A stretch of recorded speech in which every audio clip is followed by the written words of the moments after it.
صبار اور شکور کو ہم دیکھتے ہیں یہ مبالغے کے صیغے ہیں, ایگزیجریشن ہے اس میں, یعنی بہت صبر کرنے والا. جب ہم کہتے ہیں نا بہت شکر ادا کرنے والا, ایک تو ہم کہتے ہیں نا یہ بڑا صابر اور شاکر ہے, بس اتنا کہہ دیا.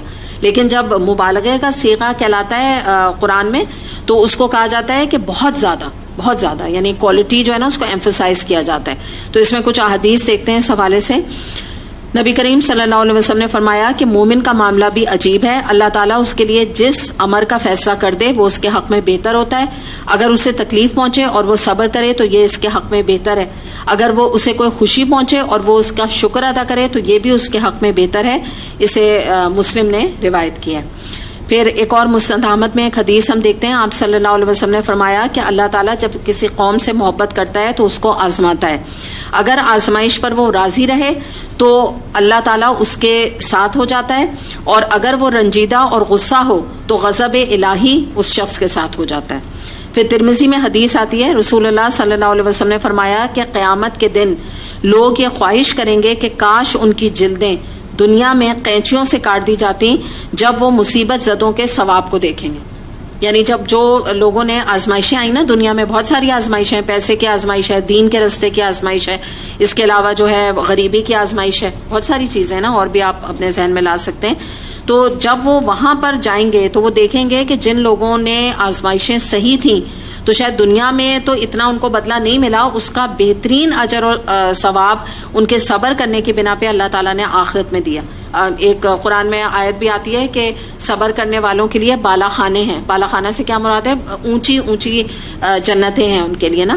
تو وہ کہیں گے کہ کاش ہمیں دنیا میں قینچیوں سے ہماری, یعنی اس حد تک کہیں گے کہ ہماری آزمائش اللہ لیتا تاکہ ہمیں یہ مقام ملتا. لیکن آج آپ دیکھیں کہ اگر اللہ تعالیٰ چھوٹی سی بھی آزمائش ڈال دیتا ہے تو کتنا کچھ ہم اللہ تعالیٰ سے شکایت کرتے ہیں, ہے نا یہ بات. کتنی چھوٹی سی, آپ یہ دیکھیں قرآن میں جو سورہ البقرہ میں آیت آتی ہے نا کہ البتہ ہم تمہیں ضرور آزمائیں گے, تو فقر سے, فاقے سے, جانوں کے اور ثمر کے نقصانات سے نا, یہ آیت ہے سورہ البقرہ کی.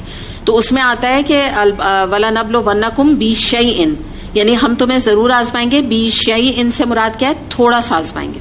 24/7 تمہاری آزمائش نہیں ہو رہی, تھوڑی سی ہو رہی ہے. کیا مراد ہے؟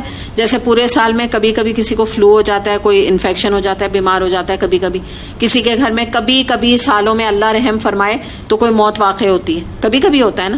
کوئی جاب لیس ہوتا ہے, کبھی ایسا ہو جاتا ہے نا. ہر وقت تو نہیں وہ انسان بیٹھا ہے کہ آزمائشیں جو ہے وہ ختم ہی نہیں ہو رہی ہیں. اس کے باوجود آپ دیکھیے کہ کتنا لوگ واویلا مچاتے ہیں, کسی بات کو ایکسیپٹ نہیں کرتے. کبھی کبھی بھی آزمائش آتی ہے تو بھی ایکسیپٹ نہیں کرتے, اللہ تعالیٰ کو بلیم کرتے ہیں, ناراض ہوتے ہیں, غصہ کرتے ہیں, لوگوں کے اوپر بلیم گیم کھیلتے ہیں. جیسے میں نے ابھی آپ کو حدیث ہی بتائی تھی, لو اور اگر, ہر بات میں کہتے رہتے ہیں اگر ہم ایسے کر لیتے, اگر ہم ویسے کر لیتے, اللہ کو میں ہی رہ گئی تھی, یا میں ایسے میرے ساتھ ہی کیوں ہوا, یا عام طور پہ یہ جملے کرتے ہیں یہ میرے ساتھ کیا کر دیا اللہ نے, اس طرح کی باتیں کرتے ہیں. لیکن وہاں دیکھے جا کے کیا کہیں گے, بالکل اسٹیٹمنٹ چینج ہو جائے گا.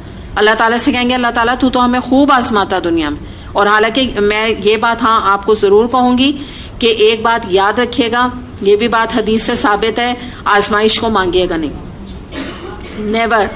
ہمارا جو ہے نا اتنی ہمت نہیں ہے, ہماری اتنی طاقت نہیں ہے. بعض دفعہ آزمائش میں لوگ دین سے چلے جاتے ہیں, آپ کو پتہ ہے, دین سے دور ہو جاتے ہیں. ہمیشہ عافیت کی دعا کیجئے. صبح شام کی جو دعائیں ہیں, حفاظت کی دعائیں ہیں یہاں پر موجود ہیں, اس میں جو عافیت کی دعائیں نا وہ کثرت کے ساتھ اللہ تعالیٰ سے مانگیے. عافیت سے مراد کیا ہوتا ہے؟ اللہ تعالیٰ تو سب خیر و خیریت رکھے, کسی مصیبت میں مجھے مبتلا نہ کرے. یہی دعا ہونی چاہیے آپ کی بھی کہ اللہ تعالیٰ ہر آزمائش سے مجھے بچائے. تو آزمائش مانگے نہیں, لیکن اگر آ جائے تو بس پھر تو اس کو کیش کرے نا صبر کر کے.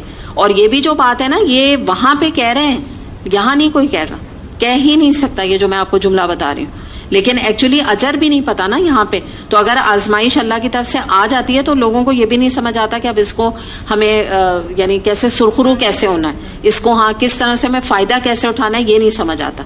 تو یہ ہے کہ آزمائشیں اللہ سے دعا عافیتی کی کرتے رہنا چاہیے. اور اس کا طریقہ یہی ہے عافیت مانگنا کہ صبح و شام کی آپ دعائیں پڑھیں, تاکہ صبح بھی آپ عافیت مانگ لیں, رات بھی عافیت مانگ لیں, تاکہ دن اور رات 24 آورز جو ہیں وہ اللہ کی آپ امان میں رہیں انشاءاللہ.